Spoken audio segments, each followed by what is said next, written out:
Nolan Smith, ragdolling Nolan Kelsey, Smith, too. who snapped Trey Smith's neck back on a pole. Yeah. I mean, those guys played really well. And on the other side, I'll say this, and this is part of the reason why I'm like, Kansas City, and we talked about it before the game. Somebody has to make Joe look like a guard out there, Tooney at left tackle. It just has to happen. And they kind of got away with it against Houston, who has a good pass rush, because the rest of the team isn't as good. Mm-hmm. But when all 11 guys on defense are good, and you got a front like that playing against a front like Kansas City's, and this is Kansas City's fatal flaw this year, turned out to be. It was very reminiscent of the Tampa Super Bowl, where the pressure rate was like 55. Yep. And the pressures were in the 40s. Yep. And people are saying, well, how is that possible? They can throw the ball 100 times a game. That speaks to the fact there are multiple guys pressuring Mahomes in that game on every play. And they had Sue, JPP, they had Shaq Barrett. They're bigger names. They're probably better players over their career. But these guys in Philly are young. You never know how this turns out. And I'll say this. When you look at that offensive line in retrospect, Tooney, Caliendo, Jawan Taylor, who's been making mistakes for the better part of 2 years and been a liability, they kind of left the back door open, and those guys kicked it in.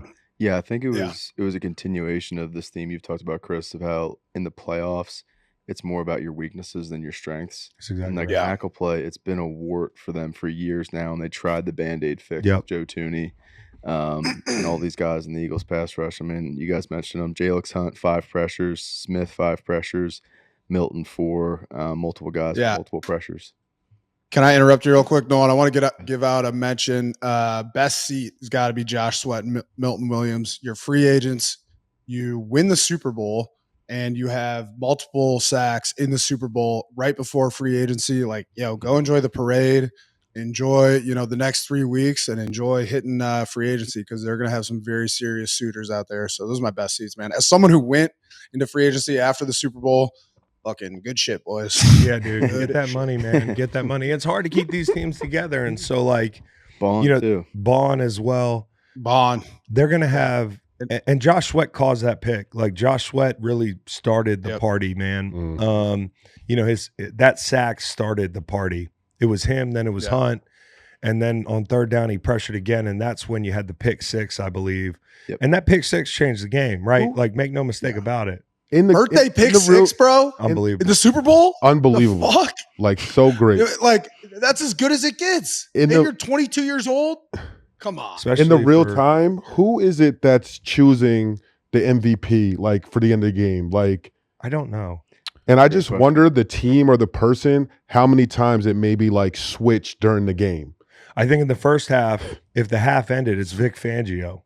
But like you can't give it to a coach, but that's what I'm saying. There was so many different guys that at that point that had sacks, that had a bunch of pressures, a bunch of critical plays. So I'm just like, how do you choose this right now? Like, no one's really standing out. Everyone's playing amazing. Yes, it's a panel of 16 football writers, and they are accounting for 80% of the vote, and the fan vote is 20%. I didn't even know that the fans vote. So I just wonder for those 16 people, if they're in there and they're just like, if people are like, definitely Sweaty J. Yeah. And then everyone's like, no, Jalen Hurts for sure. Or everyone's like, Cooper DeJean, like, what? Pick 6 in a Super Bowl? Like, what? They pass around a little ballot near the end of the game, and then you have to submit it by the 2-minute warning. Yeah. Oh, that's tough. Yeah. Because, somebody can make a big play in the last minute. But in this game, it was out of hand. Speaking of awards, can I give out one? I think we've talked about a lot of guys that play great for the Eagles. I don't think this dude has gotten mentioned yet, but Jake Elliott battled through adversity this year, man. He wasn't, his same consistent self that he's been. And, some of that is due to injury that's not reported. I'll tell you that because I fucking love that guy and was talking to him about it, and he's a fucking grinder. But he went 4 for 4. I think he hit from like 50 yards, 46 yards.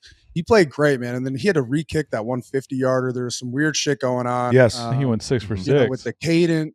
Yeah, exactly. There's some weird stuff going on with the cadence. I think Jake is now the most accurate kicker in the playoffs, which is exceptional. Like, he's such a good dude. He's a great athlete. He's a great player. So want to give him some love. STL Memorial for me, and enjoy the parade, baby. I think for Jake, and to get 2 rings, he's one of the few guys. What is it? It's Lane, BG, Rick Lovato, and Jake, right? Yeah. The 2 I think rings. that's it. Awesome. It's amazing for those guys. Like, I just want to take a second to talk about Lane, man. That offensive line is the common thread between the 2 Super Bowls. Everything else has changed. You know, Mailata wasn't there, but like, well, it's even more point to like, I texted this to Lane last night. I said, hey man, you were the best offensive lineman on 2 Super Bowl teams 7 years apart. And on the field, period. And there's an argument to be made, and it's hard to even compare him and Fletch. They're both amazing players, totally different sides of the ball, the whole thing. It's an argument being made that he was the best lineman on both those teams. He was the best lineman on this team. Unbelievable for him. You know, you talk about like who comes out of this game with their legacy impacted in a big way. I know he's my friend, but he's a Hall of Famer.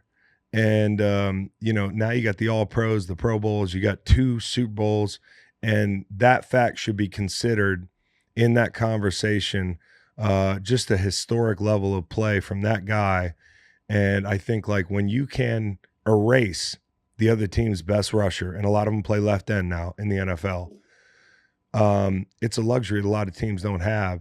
And Jeff Stoutland, another hidden MVP, you know, to be able to develop a guy like Hall of Famer, bro. Yeah. He's a Hall of Famer. To be able to develop Sorry to interrupt you. You go, keep going if you want. Dude, he's just so good. Like, look at the guys that they've had. Like, look at Mekhi Becton, who's entering free agency. So I was about to say, and how seamlessly he was able to shift to playing guard. And like, all those guys love Stout, man, because he is such a good coach. He works his ass off, but he just cares a lot about, like, he's the kind of guy who's going to stand up in the table for you, even if you're like a second or third string guy. And, you know, as a player, you die for a coach like that. He turned a rugby player into an all-pro. He turned Mekhi Becton into a big part of this group who, by the way, you talk about all the resilience this team has, like getting through a period where at this point, Spags' pressures are starting to work on third down. You lose your guard for the better part of, I think, the second quarter. You know, the first 4th down of the game, you hit the big ball to AJ and it comes back and everybody's thinking, here we go again with the whole thing. And me as an analyst, I'm like, come on. Like, not just because I want the Eagles to win, but I'm also like, now we got to do this again. Luckily, as you could see, the Eagles got calls too. The chat would have been crazy. Oh, chat would have been crazy.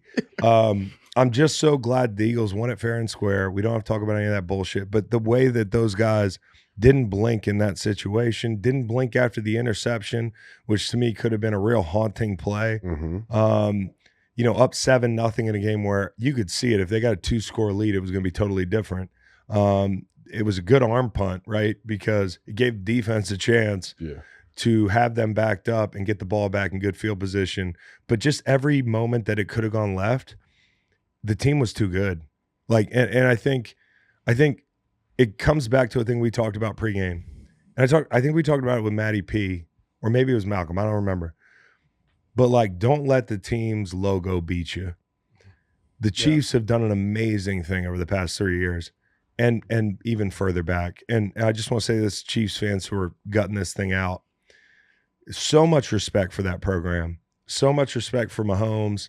And as evidenced by that seed he threw to fucking Xavier Worthy at the end of the game, he's not going anywhere. Okay, they got a lot of free agents to replace. We went down the list last night. I'll get Nolan to read it in a second.